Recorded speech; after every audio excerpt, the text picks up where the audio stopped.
So what happens when you're competing for funding? Frank, maybe you first.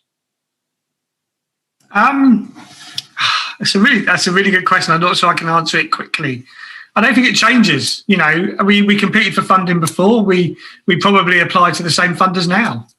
I don't think it changes. I think actually the answer is we're all more likely to get the funding because we're able to talk about how we work with each other. So I don't think it changes. I don't think that this partnership has changed that. I'll hand back to Kate and Rachel, who might be able to answer that better than me. Thanks.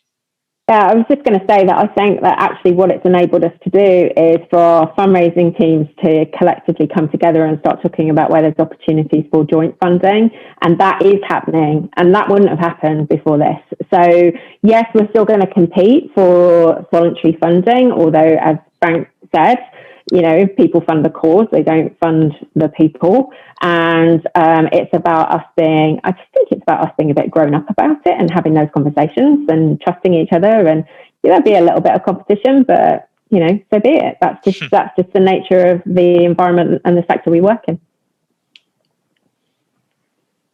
Kate, I don't know if you want to add something quickly. I absolutely agree.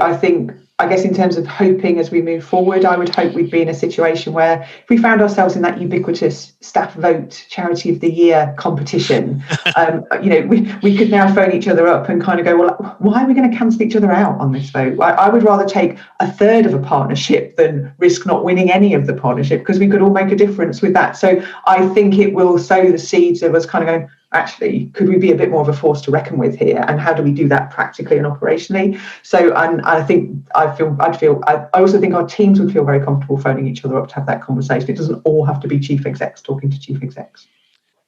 Thank you very much.